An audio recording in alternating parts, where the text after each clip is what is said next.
So it is not a great feeling when you wake up and, of course, Mike Girardi, I have a tweet from him and he's like, has anybody checked on Adam Rank? And it's funny because, depending on who's sending this to you, and I know the MLB deadline's gone, so I didn't have to worry about it being like Ohtani was traded or something or anything like that. I knew it was Bears related.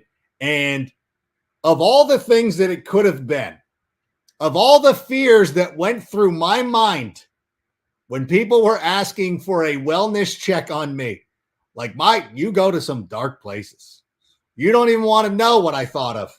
When I turned around, I look and it's like, oh, Roquan Smith requested a trade. Like, okay, that's okay. That's fine.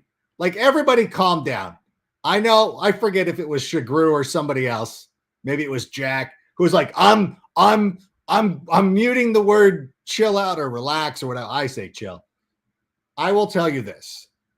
There is a song and dance to these negotiations. Remember like 3 weeks ago, Debo was requesting a trade.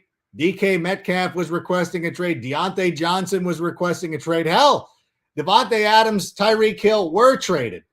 This is part of the dance. Now, what you'll notice is that the guys who are approaching 30 were traded. The young guys on their second, not third contract, were all kept in-house. So have some perspective.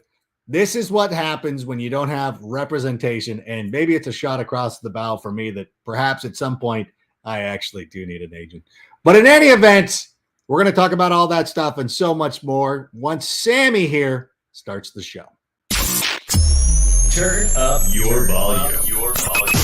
Because you're about to listen to The Sick Podcast with Adam Ray. Trying to cut it back. Justin Fields making magic happen. There goes Fields. Touchdown. The sickest Chicago Bears and fantasy football podcast. Sports entertainment like no other. It's gonna be sick. It's Tuesday night. You know what that means? It is time for Take It to the Rank. And our co-host for Take It to the Rank, Carmen Vitali, not with us at the moment. She could be here at any time.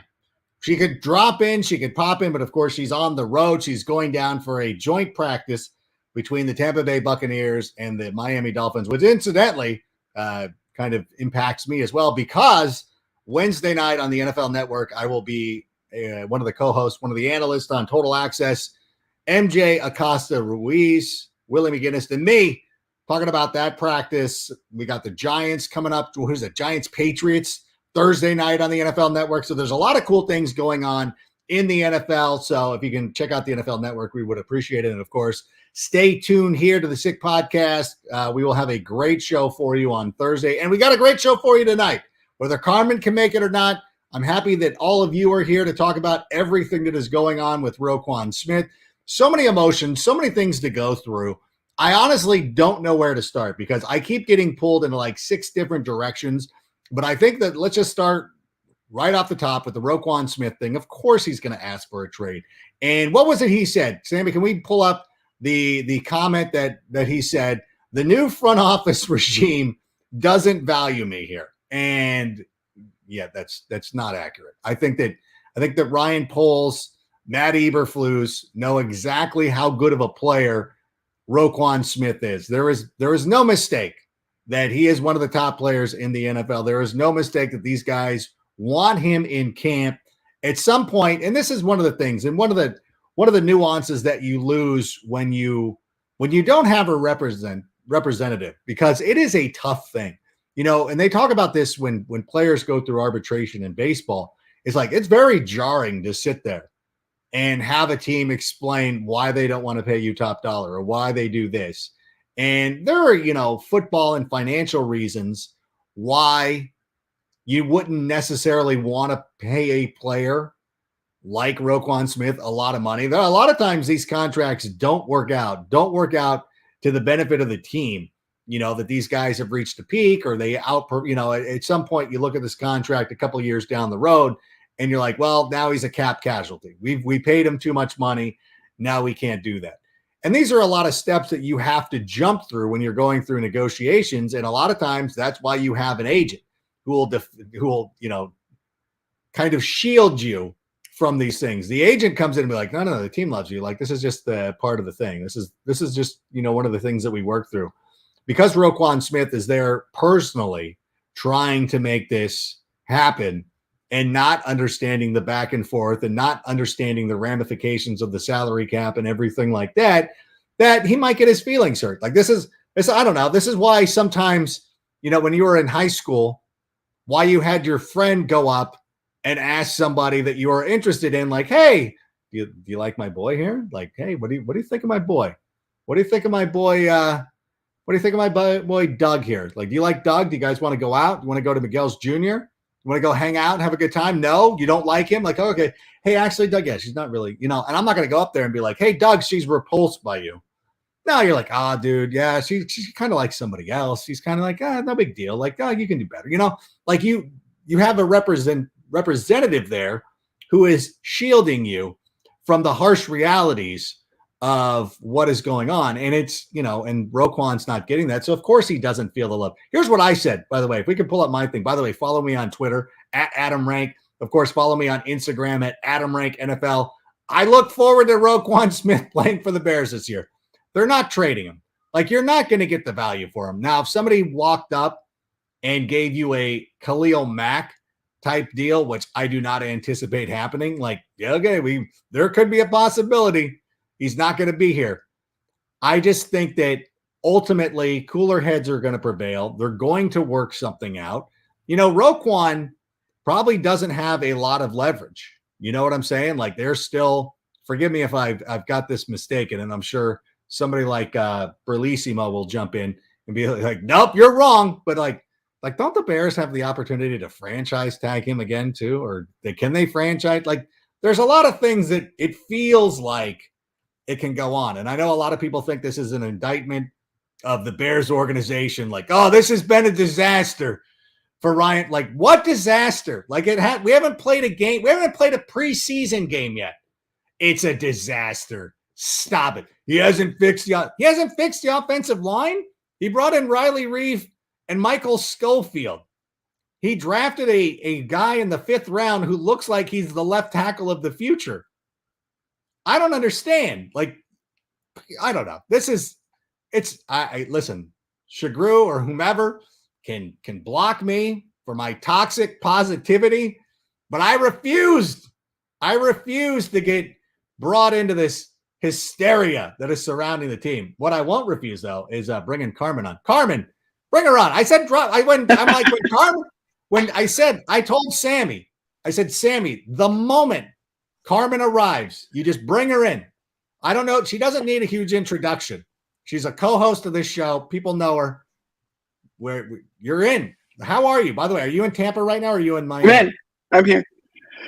Okay. No, I'm in Tampa right now, and I have to apologize for being late. They lost my bag, so I don't have any of my equipment with me. We've just been rolling with the punches here. We were just... Oh no! What anything for you? Anything for Bears? We appreciate Southwest. Which Southwest? I know. I don't think Southwest. I don't think Southwest is not used to people checking bags. I think that's their thing. Like, they have a whole empty part of this plane. And they don't somebody actually checked the bag. Like, I've seen 4 people in my life check a bag on a Southwest. That's why they're just not used to it. Well, it never left Chicago. So apparently it's coming in at like midnight tonight. But yeah, so we're making things work. We're doing things, but we are in Tampa. I will be at Bucs practice all week. And their first for joint practices tomorrow with the Dolphins, and then for the game, and then a couple more practices before they go to Tennessee. So.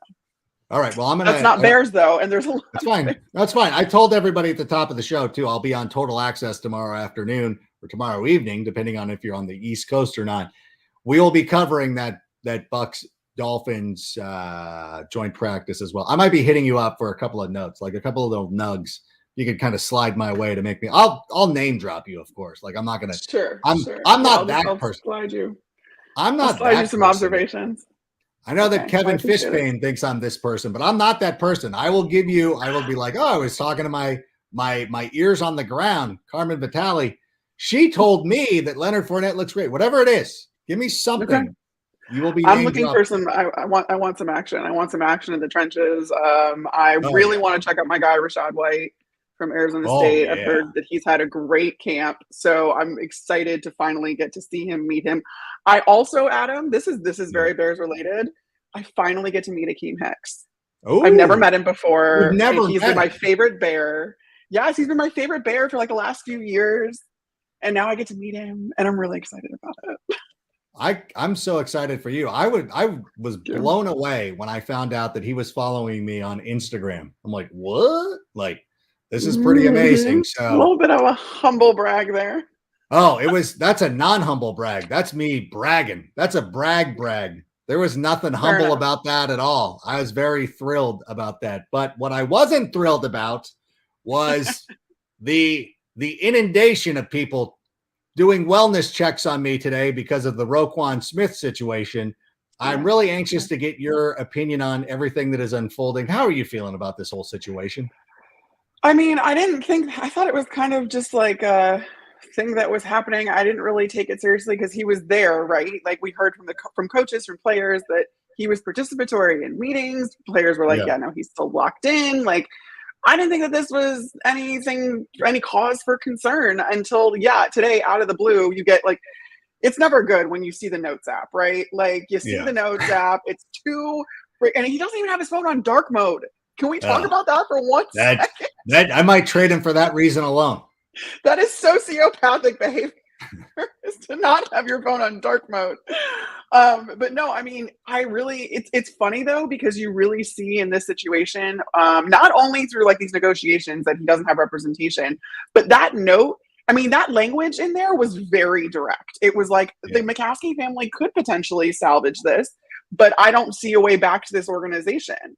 And like, that's something that I feel like if you have an agent in your ear, they're not going to let you say something like that.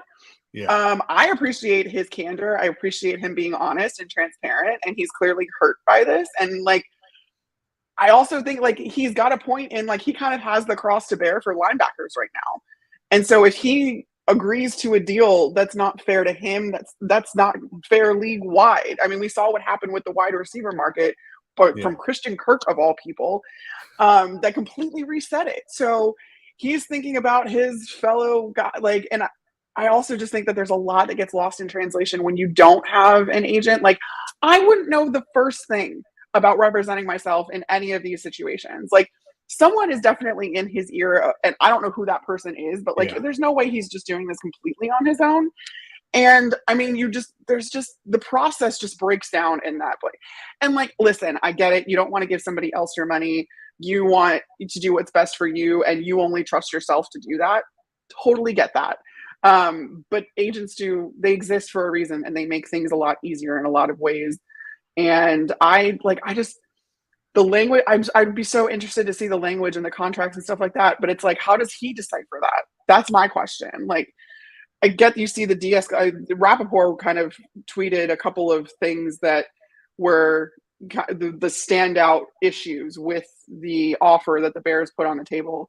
And there was some sort of de-escalation of money towards the later years, which obviously protects the team. I mean, and then for him not to be paid like a top linebacker, like the all-pro linebacker that he is, I think that's probably the biggest number sticking out to him, in which case I'm like, the Bears have the money. Just pay him.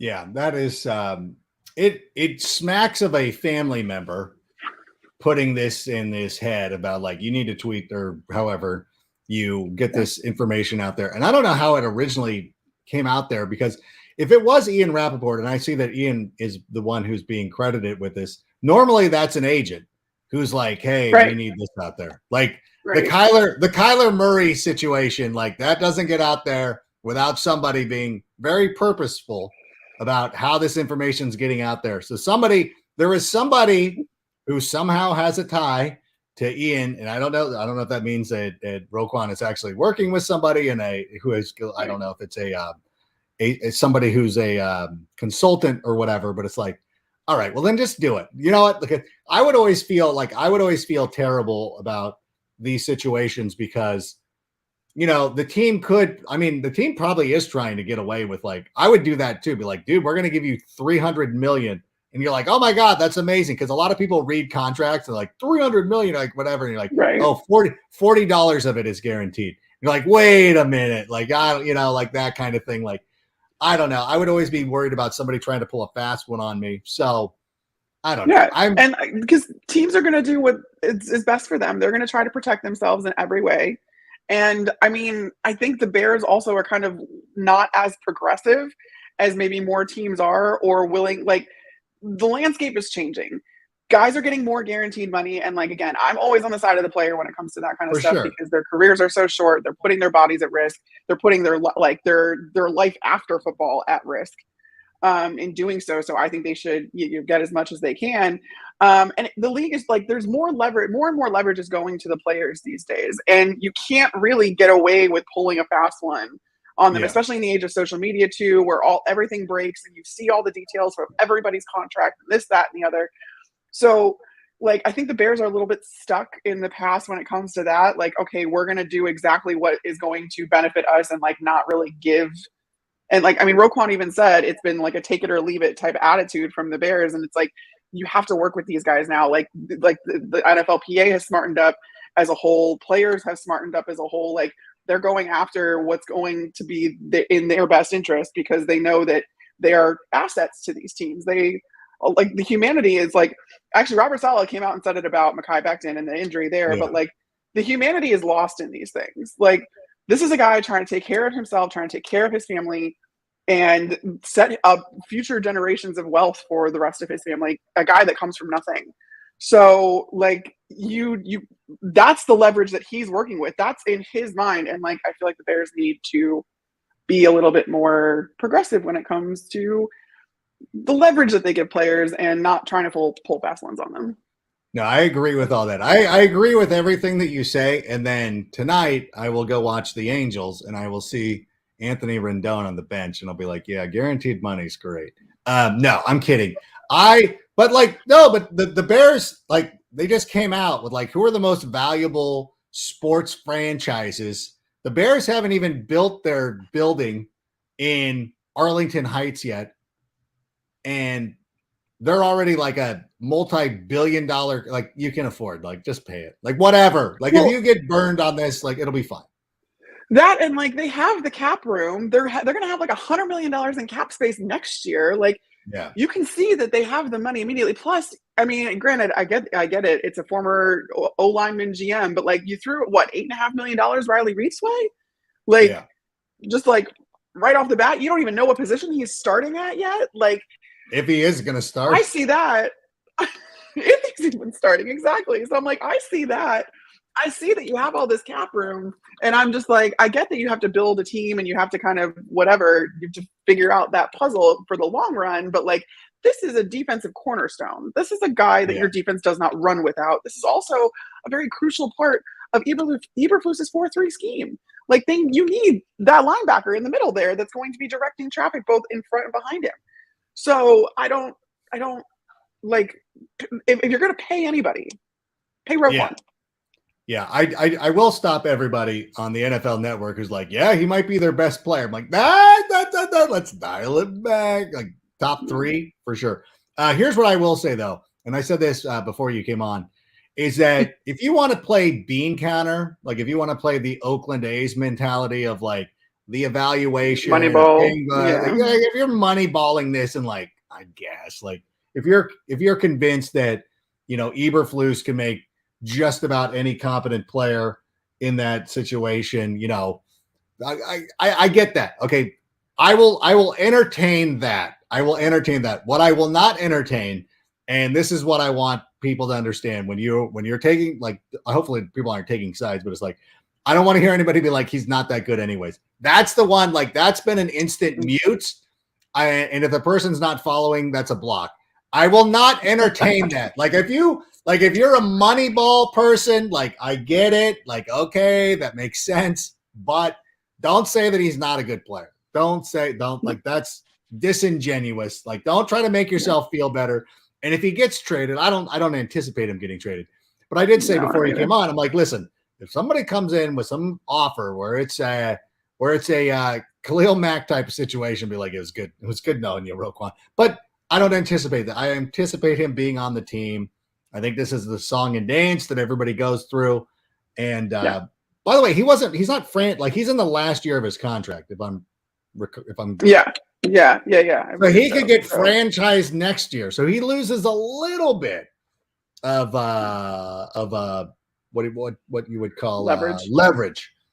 But I don't know. I think it'll be done. You know, I don't know if we want to jump into we probably want to jump into the questions, but I do want to, before we do that, you're the offensive line whisperer. Teven Jenkins, he's returned. I am an offensive lineman. What are you talking about, Adam? I'm an offensive lineman. You're an offensive lineman. Teven Jenkins is back. What do you make of his press conference? What do you make of his situation? And just give us your read on that. I mean, I don't know. The press conference was not the best. We'll leave it at that. I don't know that he was super prepared going into that. Because do you think they did that on purpose? Put him out there and be like, "Hey, you got to go meet with the media." Like, was that good or bad? I think that's conspiracy. Like, that's bordering on like kind of conspiracy. Like, do you want to throw him in there unprepared? Like, that doesn't make anybody look good. And I would the PR staff there is great. Like, I would not think that they would agree to that because that's also then a reflection on them. By the way, their PR staff is great. Yes. Yeah. Shout out, Aaron. And Ben and Allie. Allie. Oh, don't forget Allie. Allie's the goat. She's great. And so that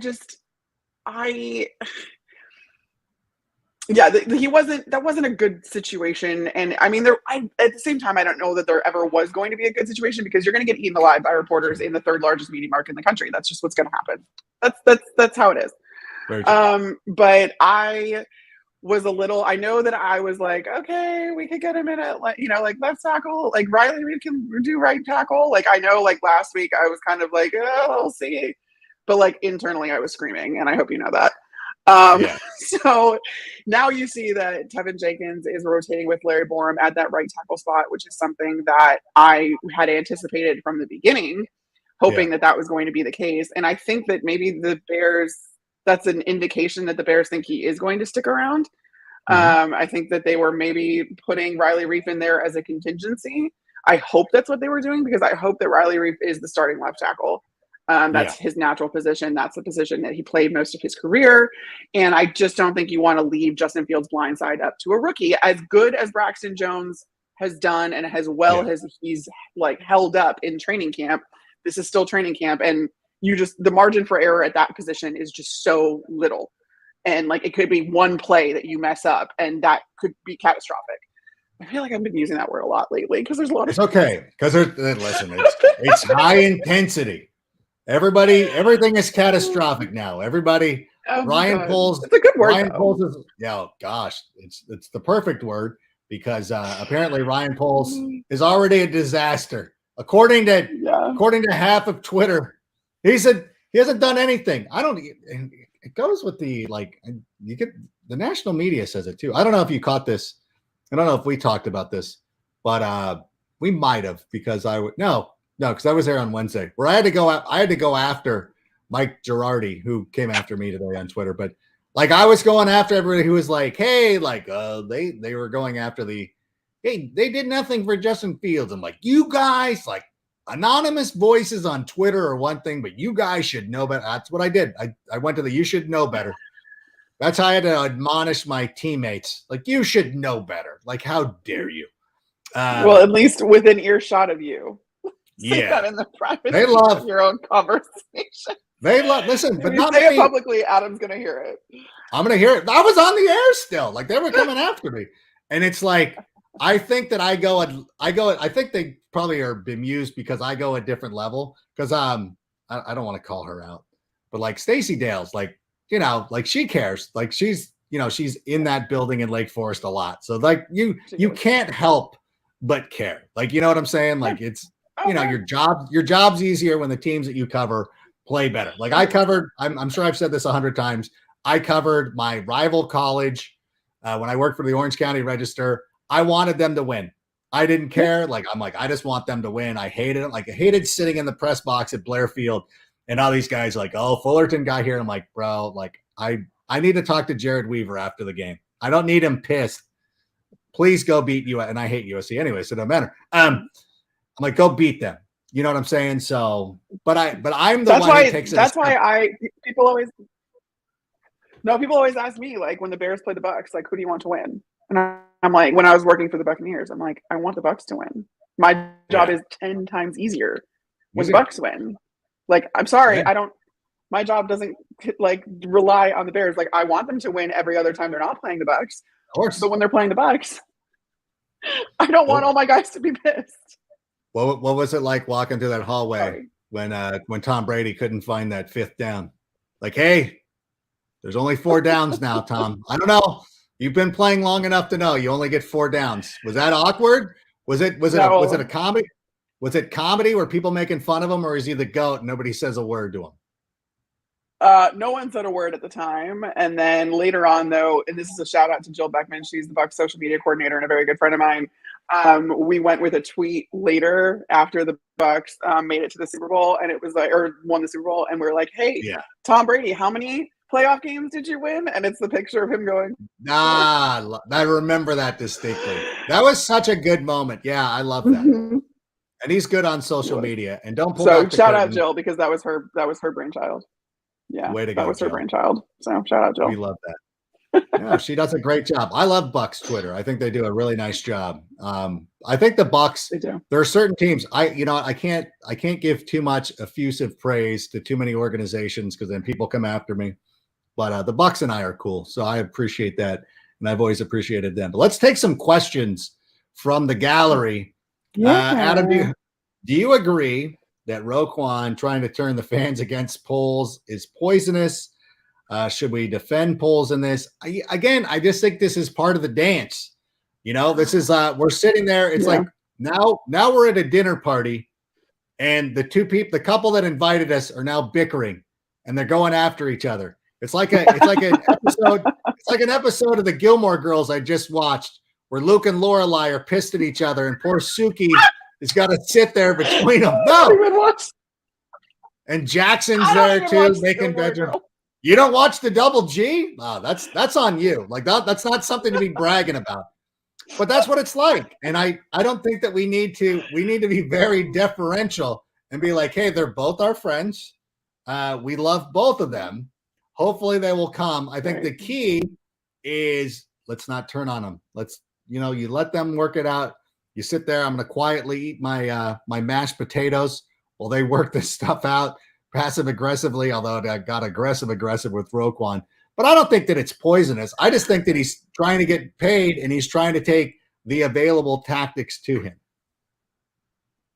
Well, and I mean, I believe he used, if I'm remembering correctly, I believe he used the language like he doesn't feel valued. And like, that's valid. Like, you can't argue with how someone feels. And if that's the case, because the contracts have been just, this whole process hasn't been what he was anticipating. I mean, like, you also have to step back and realize, like, Roquan's only going to be happy if he becomes the highest paid linebacker in the league. Like, that is his threshold, essentially.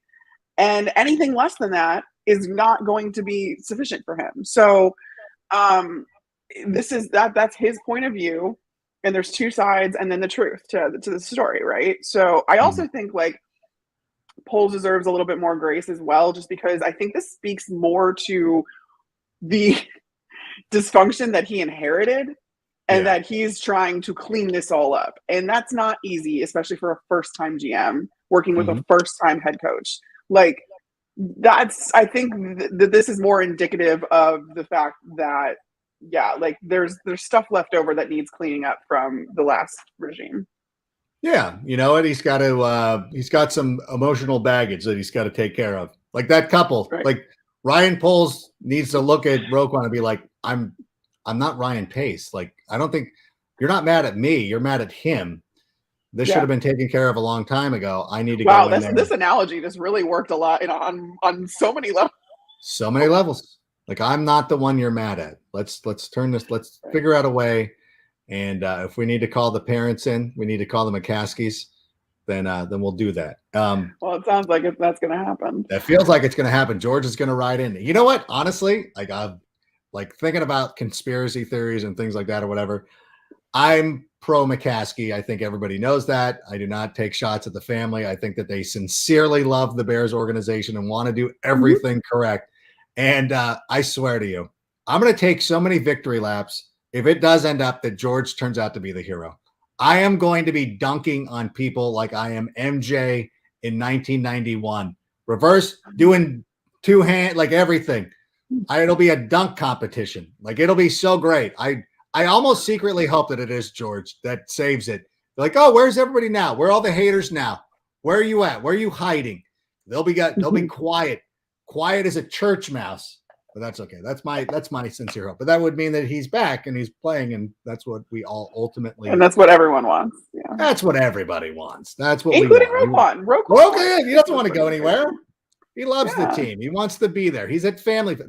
And there's no coincidence that it was released Tuesday before the Family Fest. Like somebody's plotting it. Like somebody's in his ear. And again, it sounds like a family member. That's why I'm like, yeah. There's no way that like there's not someone that is like helping him and whatever, because this is so much to somebody's behind or like to be able to work through.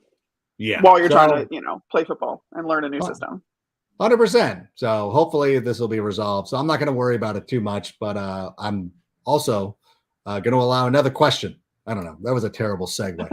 Ichong, Adam, great meeting you last. Yeah, oh my God, yes.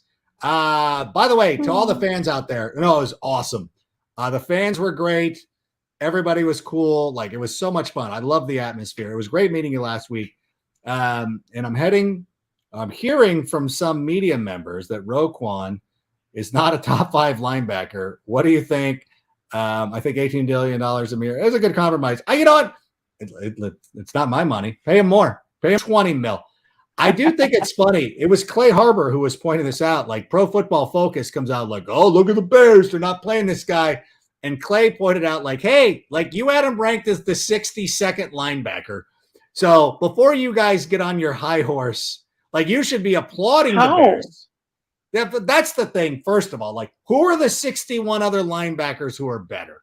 Like, that's preposterous. Is that like Pro Bowl definition of linebackers, where like off ball linebackers just get jilted because they're not out there going against outside linebackers too, and the outside linebackers have all the stats? I would hope that PFF would differentiate. I am very disappointed. 61 other linebackers are better than Roquan Smith? Not a pro. No, not even close. Not even close. And it's, if he was out, like, I don't know. I see a lot of dumb rankings a lot of times, mostly because I'm in the fantasy football space. But like top 5, like, yeah, I would say top 5, especially at his position. Like, there are a few, if any, who are better than he is. And again, we're going into a situation with a system that is designed specifically for a player like him. So he has the opportunity to be the best. So he's coming off the last 2 seasons. He had AP second team votes, all pro votes. Yeah, absolutely. Like, people know, like, people recognize, and they recognize how good he is. So I do not agree with that. And by the way, again, good meeting all of you and everybody who took pictures. I did grab somebody's phone and berated somebody's wife for not being there. I don't know. I wish I could. No, because he was like, hey, like, we took a photo. He's like, oh, my wife wishes she could be here, whatever. And then I went over and watched practice. And as I was returning, he was on the phone. And he was like, I'm on the phone with my wife. I'm like, give me that phone. And we talked for a moment. I didn't berate her. I was lamenting the fact that she wasn't able to be there, and wish I could have met her. But you know what? Hopefully I will go. Dustin, Adam Rank. Hold on. I got to put my glasses on. Wait a minute. If you could meet or talk Bears with you forever, my wife would be okay with it. You're the greatest talk show host. First of all, Dustin, I don't know if Dustin Duran is the person in question, but it was just one of the things. Like, I don't know. I try to be, as forthcoming. It is a weird thing because sometimes, like, I never assume that somebody knows who I am, because I've seen this happen to somebody else, and I don't want to say who it is, but it was a colleague of mine who was like, hey, like, somebody was looking over, like, oh, that guy recognizes me. So he went up to talk to him, and the guy was like, I don't even like football. It was one of the greatest moments of my life, laughing at my colleague, who I didn't particularly. So I was like, I never assume they have to come up and talk to me.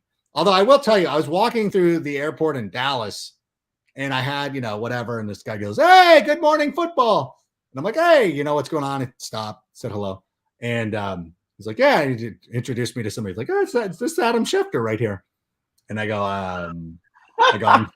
I'm sorry. He goes, "No." I go, "No, it's Adam Rank." But I go, "First of all, you recognize me walking through the airport with a hat on, out of context. It wasn't like I was like when I'm at a Bears practice, people are like, "Oh, I know who that person is." But a lot of times you're out of context. Yeah. So people are like, "God, I know that guy from something." Like it happens like the dude from Storage Wars will be there. And you're like, "I know this guy from somewhere and it's driving me crazy and I can't think of who it is." But in any event, enough about that. I know we got plenty of questions. Sammy, let's not keep them waiting. Rank, aside from the Roquan news, thoughts that's a good on these one. wide receivers? Oh, you know what? That is the one thing from the Prodigy. Thank you. This is a pretty good observation on you. You know what? It's a bummer. I think most of all, like it's a bummer. And again, I don't know how you go after the GM at this point. Like people are getting hurt. Like what there's not injuries happen, these things are uncontrollable. I think the biggest bummer for me is that N'Keal Harry went down because I was really hopeful for him. When I was at a practice, I saw him take a handoff and I was like, oh, like, yeah, like he's a big dude. You're like, oh, we want to use him like Debo. Like, okay, I could see this. And he's blocking well. He was making some nice adjustments on some passes. Really seemed to be working his tail off. Part of me is like, injuries happen. So it is a bummer, but Darnell's still there out there making one-handed catches. So I'm okay. I'm still okay because we still have like Darnell Mooney's playing, Cole Kmet's playing. We got David Montgomery, Khalil Herbert, who to me are the top 4 pass catching options. Byron Pringle will probably factor in there too. What do you think? Are we, I don't know, until Pringle is like significantly ruled out, I feel like we can assume N'Keal Harry's not going to be playing for a couple of weeks. But otherwise, I'm just going to, again, I don't want to get too worked up too early. Yeah, I mean, it's definitely not ideal, especially because within this new system, my whole thing has been like, well, that's chemistry that they're losing out on. That's timing. That's getting Justin Fields kind of acclimated a little bit more to this system. Like if he doesn't have reliable receivers to throw to, that's going to stunt his growth too. So that's where I'm coming from with why these injuries are just like, I was like, oh God, like David Moore got hurt. I was like, no. Like, can we stop? Yeah, because I think Baylor Jones is still day to day. Byron Pringle is thought to miss like the first part of the season. Like this is just this is crucial time, especially when you have a new coach, you have a new offense, and you're trying to get chemistry and like timing. Like again, like I've watched like the amount that goes into the relationship between quarterbacks and their receivers, whether that be wideouts or tight ends or running backs or whatever it is. Like there are so many nuances and intricacies to those relationships, and I've watched the greatest of all time develop those relationships, and it's like it's literally down to like, okay, I want you to take this many steps on this route before you cut over or you break it. And like depending on how your offense is set up, and if you have more timing routes, if you have option routes, if you have if you are going off of yardage or steps or whatever it is, but this is the crucial time to figure all of that out.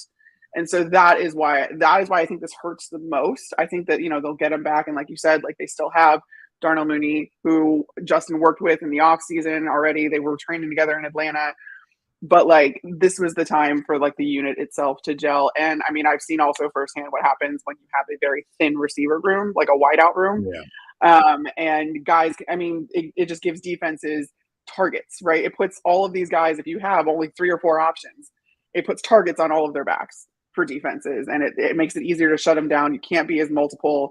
I think the Bears running game will save them in that, provided the offensive line can hold up, because then you can't, like defenses can't force you to be one dimensional in that case.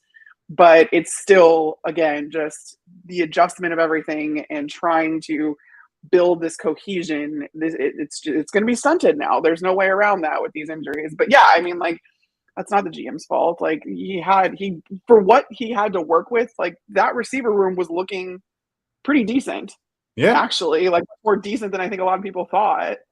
And now, yeah, like I mean, you talked about N'Keal Harry too. He just like we talked to him in the media, like in training camp, all he talked about was wanting to be that like big bodied receiver, and he wanted to be physical, and he wanted to be like, he takes a lot of pride in blocking and all that kind of stuff. And that's something that this offense stresses too, is wide receivers being able to block.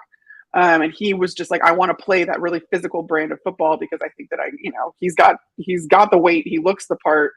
And now to see him get hurt and not be able to kind of run with his fresh start here in Chicago or there in Chicago it sucks. And plus, it's my Arizona State dude.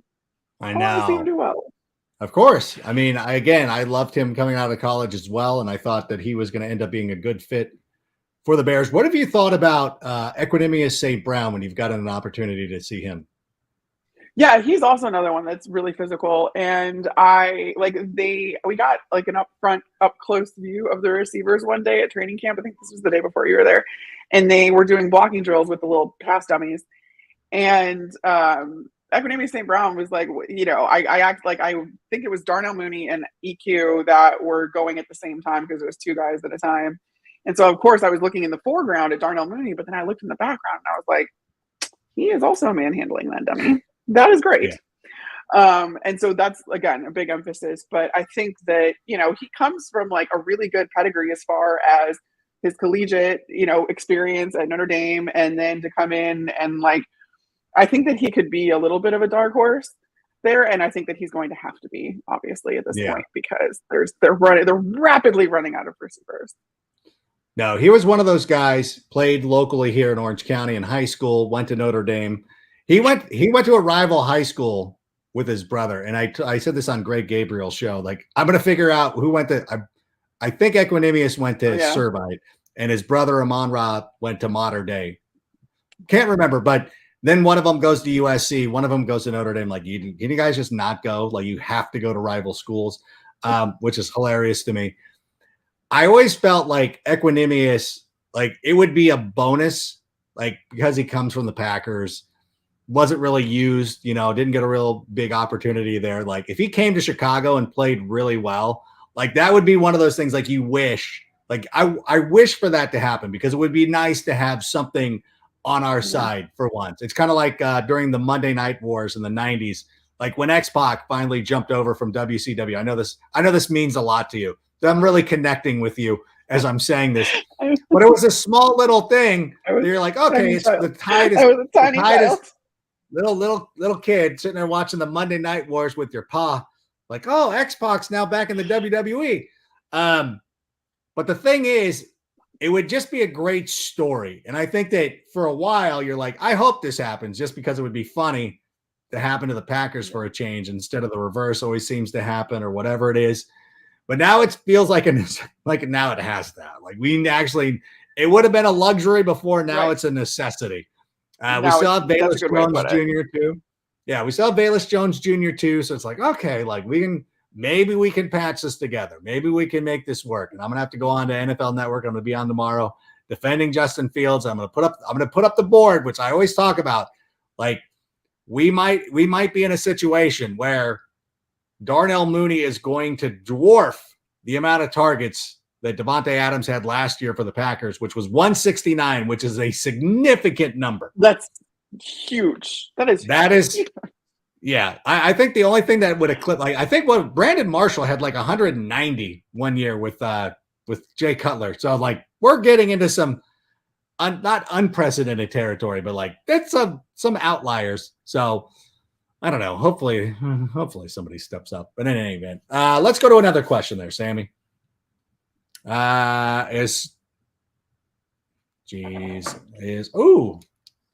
Justin Ebner. There it is. You know what? I suspect he'll lead running back to the catches in 22 and beyond. You know what?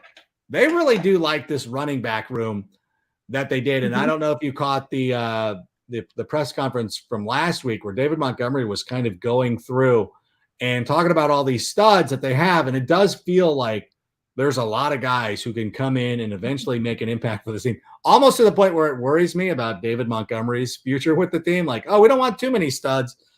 But I do think that they have a lot of options. And that's what we're looking for, is somebody who, hopefully, David Montgomery is going to be around for a while. But ultimately, they're going to need somebody. And Khalil Herbert showed last year that he can step in and play What have you thought about Ebner? I didn't get a chance to really see him, so I can't really give you an up-close personal evaluation of him. But did you watch him during camp so far? Watched him a little bit. I mean, what everyone says about him is that, yeah, like he's got the fluid hands and all that other stuff. You can maybe rotate him in on, the third downs and use him kind of as that third down back. Although, I mean, like David Montgomery can catch passes, Khalil Herbert can catch passes. So, like, you've got these really well-rounded running backs in front of him.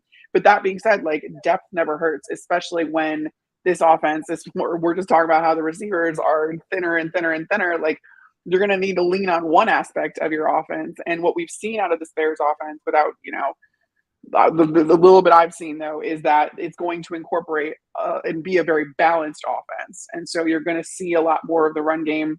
You're going to make sure that, like, that is solidified, I think, first, just so you can run more of that play action. You can run more of those RPOs, those bootlegs, all that other stuff and play to Justin Fields' skill sets. That being said, like, the run needs to be a threat. And so in order to keep that up, especially with the wear and tear on these backs, like, you want to have as many as possible. I think each room across the league, I think they should have at least 3 that they can count on, especially in cycling them in and out. I think I don't know if I talked about it on here or my daily podcast, but I talked about how I think it was my daily podcast. We're moving more and more into this running back by committee type approach to the running game, just because of the fact that, like, these guys take such a beating, and the more guys that you can have and switch out and rotate, you're just seeing so much more success that way. And then you can have a substantial running game because now all these defenses are built to defend the pass. So if you can keep pounding the rock over and over and over again, like, you're gonna confuse some defenses because they're just not built for that. They're not built to be able to defend that anymore. And so this league is cyclical, and I can see it kind of starting a little bit.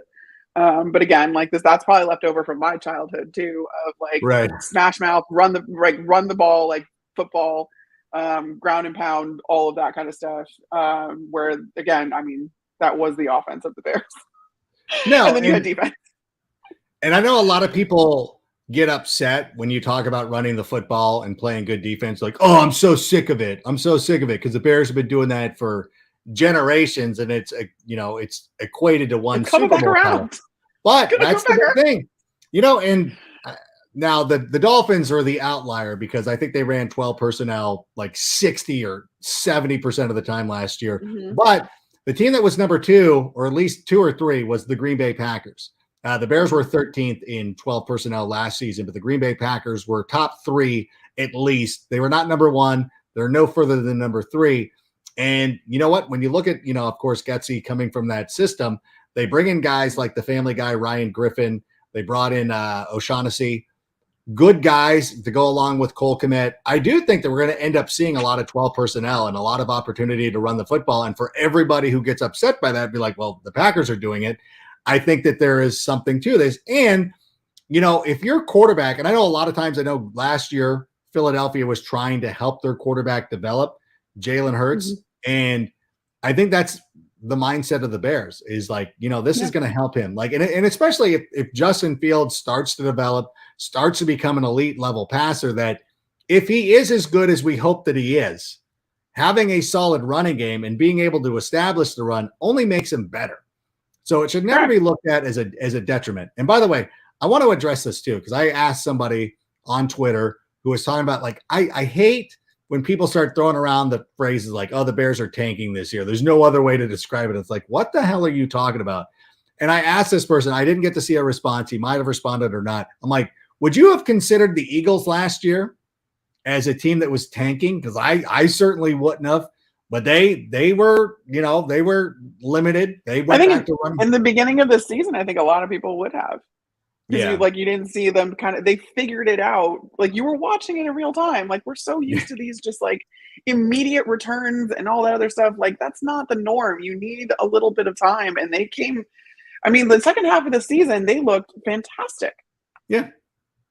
And I think the Bears could certainly be in a situation very similar. I've said this multiple times. That's the model. That's the thing. Mm-hmm. Not so much the Bengals. And everybody's like, oh, the Bengals, what they did in Joe Burrow's second year. I think that Jalen Hurts and what happened last season is kind of what the Bears should be modeling this season, this year after. And by the way, if I could remind everybody, If you're enjoying the show this evening, go ahead and comment sick right there in the comments. And another reminder, too, is that AM 1530 WCKG is the Chicago home of the Sick Podcast every Friday, 2 p.m. Central. The Sick Podcast comes on, and then in a amazing cover 2 situation, the No Name Pod comes on right after us. Olin Kreutz, Jason McKee. So a cover 2 hours of Bears football that you won't find anywhere else. WCKG AM 1530. All right, Sammy, how about another question?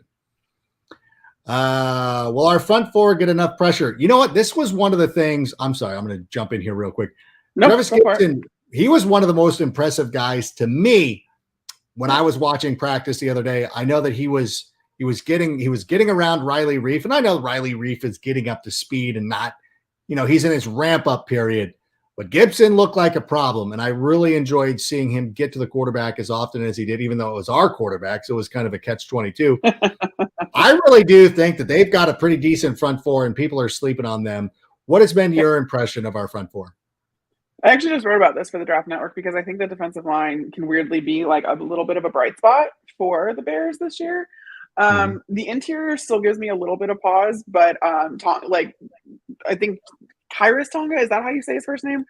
Yeah. He's looked really good on the interior, and then you have Justin Jones coming over. But what I really like are these edge guys, and you bring up Travis Gibson. I had the same sentiment. I watched him in one-on-ones.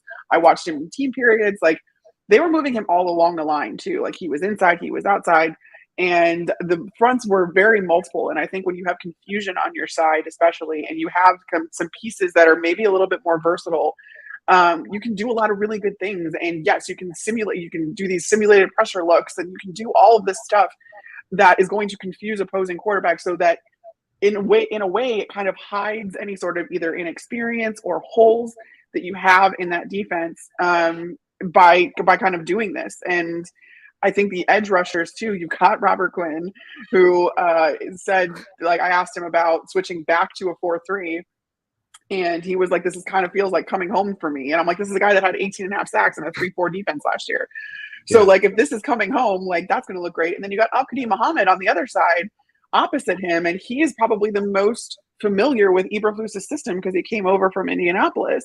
So right there, I mean, you've got some guys on the interior, and then you have these edge rushers that are definitely going to be able to get pressure, and and they're veterans too, so they can help bring these other guys along. A name that's kind of been like, I feel like the hipster name of the Bears has been like Dominique Robinson, the rookie. Oh yeah. Because like the Eberflus said that him and the defensive coaches, like, they find him intriguing. So take with that what you will. And then you have Richard Hightower, the special teams coordinator, say that, he can be an asset for us on special teams too. So then you think that he's going to get in on the rotation there. And he could be a guy like Travis Gibson, where he's a little bit more versatile. He can be outside, he can be inside. I mean, he's got the size to kind of do both along that front four, especially when, the Bears are in some of these sub packages too. You got your nickel package behind you and you want some speed up front. That's going to be very interesting for me to see. And I think that, this defensive line, you can push the pocket from the inside. But more importantly, you've got those guys on the edge that I have a lot of faith in. It was amazing, watching. No, it was great watching the defensive line, not even thinking like, oh yeah, we still have Bobby Quinn. Like, oh yeah, I forgot the guy who had 18.5 sacks last year. We still have him. Watching some of these other studs get after it. And I think another important thing to realize too is go back and look at the success the Colts had against some of the Bears' common opponents this season. Eberflus really frustrated that 49ers offense last year. Now, of course, it'll look a little different with Trey Lance at the quarterback position, but still, they went out there, caused a lot of problems. They were one of the teams that really humbled Mac Jones last season as well. And I know that Ill Will's been showing this stuff on his Twitter feed.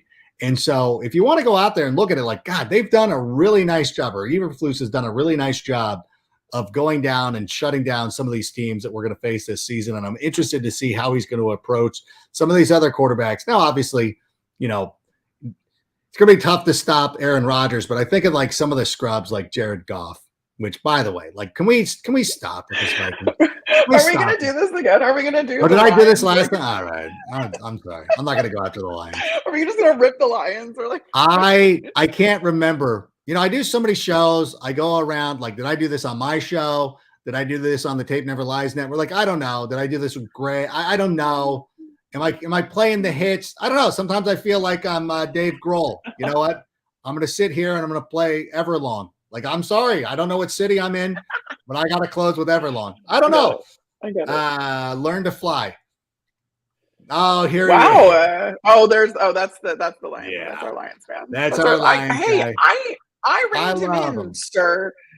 I love him. No. I love the commitment that he comes in here and listens to this show, and he's here for an hour, and he knows that I'm going to start. I just reined you in on the Lions. You did. You did. I should get some credit from Don there. For everybody who was hoping that Carmen was going to start reining me in at times, there it is. A perfect example. I did it. I've stopped. Listen, I didn't go into a long dissertation about the Monday Night Wars. I did not go into a long dissertation about how the Lions are terrible. But Jared Goff is in his third season of Hard Knocks, which is hard to believe. In any event, that is hilarious. That is hilarious. All right. Is there another question though? I know we're coming up. I know you probably got to go to Ruth's Chris or whatever's popular in Tampa. Bears D will be top 10 this year. Rank, what say you? Listen, I agree with this sentiment. I really do believe. Wow. I think that they're going to be very good. And especially with the improvements that they've made in the defensive secondary, I think that we've seen a lot. Kyler Gordon stepped up. Jaquan Brisker has looked really good. Eddie Jackson looks like he cares. Kendall Vidor, I don't know. Like, he looks like a player too. You're like, oh my gosh, we haven't even gotten an opportunity to see Tommy Graham or anything like that. Jalen Johnson, still one of the best corners in the league. David Carr was ranking his top corners, and he had Kenny Moore on there. And I thought it was pretty interesting. I'm like, all right, I like Kenny Moore. But, you think of how he was kind of I don't think that he played that well for New England. Really stepped up his game with the Indianapolis Colts. I think Jalen Johnson takes a step forward this season. So am I out of line? Should you be reining me in when I'm talking top 10? Should I be reining you in on this? Well, okay. I mean, initially I was a little bit of a sticker shock to be like, top 10 defense. That's a lot. I don't know. But one thing, the first thing then I thought, or the second thing I should say I thought of was that, I mean, we played the Lions twice. But Eberflus's defense is really stressed, and we've heard this from the guys too, like swarming the ball, making plays on the ball. And what does that do? That creates turnovers. And the number one thing that can win or lose games is turnovers, right? So, like, if you are a defense that is creating turnovers, that is that's going to pad all the stats. That's going to get you into that top 10. So, like, if you can get those interceptions, those forced fumbles, and do that, and kind of come on the other side of this turnover margin, come on the plus side of the turnover margin, like, that's going to propel your defense, but that's going to propel the whole team. Yeah. So I like that about Eberflus's defenses, and I think that that's a really good mentality to see these guys. And like, we saw it in practices too, like even in individual drills, stuff like that. These guys are doing like those swarming drills where, there's a ball and everybody's got to get to it. And like, that's where, and then I forgot which player it was that said it. I think it was Al-Qadim Muhammad who said that, like, that's like one of the number one ways to piss Eberflus off is effort. And if you don't get to the ball, like if you give up on the play because you're not in it or whatever, and you don't go immediately to the ball just in case, that is the number one way to piss him off. And I love that. And like, that's, you increase your chance of being in the right place at the right time to make those kind of things happen. So, I mean, top 15 for sure. I might rate it a little bit on top 10. Top 10 kind of like, that's a little sticker shock for me, but top 15. I'm going spicy. It's like when we're out. I love it. If we were out having sushi and I just grabbed the wasabi and I just took a huge chunk of it. You're like, whoa, you're gonna do that? Like, yeah, I'm going in. That's the way I approach it. That's the way I approach it. I'm going in there. I'm taking a big scoop of wasabi when I present these hot takes, because it's what I do. Now, that is one thing that I do want to go back to what you were saying though, because Eberflus and the impression I got, I know that you've gotten this impression as well. It's like they want people who love football, and the people who do not love football are not going to last in Chicago. So that's kind of a refreshing attitude to see, because I don't know. Sure. I don't know, even because it's funny, like even Teven Jenkins in his hostage video, or I'm sorry, press conference that he had the other day, was it still managed to take a swipe at Matt Nagy. Like, oh, not everybody, like even the guy who's been on the outs, who might be traded, who people are speculating on his future in Chicago, even that guy got in a swipe at Matt Nagy, which to me is hilarious. But I don't know.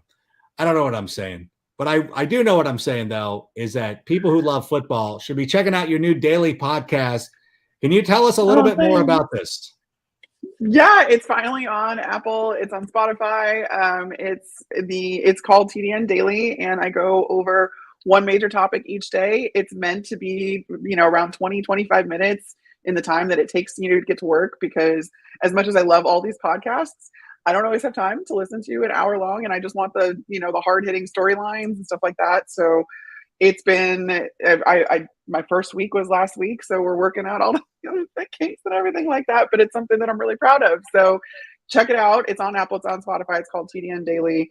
I host it. I have a lot of the guys on, and you'll have to come on and return the favor. I would love that. and come on and talk some Bears with me. Whatever the storylines are that day, we tackle the most important storylines for a while, and then I go over some of the quick hits, just so you're up on everything that you need to know that day in the NFL. I would say you don't need the other guys. Like, get rid of them. We just need you. But it's cool because, like you said, it's kind of like hearing a TED Talk where it's like, yeah, you know what? And it's one of those things that if you're driving across town, like you said, if you're not living in Southern California or wherever, where you have a hour and 30-minute commute where you can devote all this time, like it's a perfect amount of time, and it does get you caught on everything. And I know it's impossible to follow everything. Like it is nearly impossible. So I appreciate it for that sense. And two, when you see the time, you're like, oh yeah, like I can do this. Like I can do 24 minutes. Perfect. Like this is exactly, listen to it before we go to bed or whatever. Short drive, picking the kids up, whatever. It doesn't matter. But I implore everybody to give that a listen, and like and subscribe it as well. Even if I always hate saying this, like even if you're not listening every day, like subscribe to it. Like let it drop in your subscribe. Like and subscribe. That's all that we ask. It does me a huge favor if you do that. So please like and subscribe on Apple and Spotify, please. So go follow that. Go follow Carmi V on Twitter and Instagram as well, and look out for her reporting from the joint practices of the Miami Dolphins and the Tampa Bay Buccaneers. I will be stealing some of that content for NFL Total Access on Wednesday night. We're going to make that happen. I will name check you on the Total Access. Any other words of wisdom before we get out of here? Because I know you got to get out of here. I know you got to go. It's a big night. You're back in Tampa. You probably had a huge. Oh my gosh! So what else? Give us parting word. Give you what? Give us a parting word. Give us some encouragement. How should we be feeling? Are we freaking out? How are you feeling? No, I mean, at the end of the day, like these things happen all of the time. This is the National Football League. So it's going to get resolved one way or the other. We're going to move on. This is all going to be in the rearview mirror soon. This is the time to get all these kinks worked out. It's training camp. We haven't even played the first preseason game yet. So I'm not sounding any sort of alarms here. And I think that Bears fans I think that Ryan Poles and Matt Eberflus have earned some patience. And I keep saying that over and over again. So just let it play out, guys. Let it play out. No, I'm not. I'm going to rein all of Bears Twitter in. Please do. And what Carmen just said goes double for me. That's what I said. Like, everybody just chill out. Let it play out. If we're in week 4 and Roquan's not back, that's even extreme. Like, it's going to be fine. Like, everybody just chill out and let the business of football take care of itself. But I want to thank everybody who joined us here this evening. Once again, don't be afraid to leave the comment "sick" right there in the comment section. We would appreciate that. But I appreciate you, Carmen, for joining us. I know you're on the road and traveling, and not always easy to do this from a hotel room, but we appreciate you being here tonight, and we appreciate everybody else. We will see you Thursday for a new edition of the Sick Podcast. Hopefully we'll have some clarity. We'll be looking forward to the first preseason game. So until that time, bear down, and Sammy, go ahead and play us out. And that's a wrap. Hope you don't miss us too much until next time. Follow the Sick Podcast with Adam Rank on YouTube, Instagram, Facebook, Google Play, and Apple Podcasts.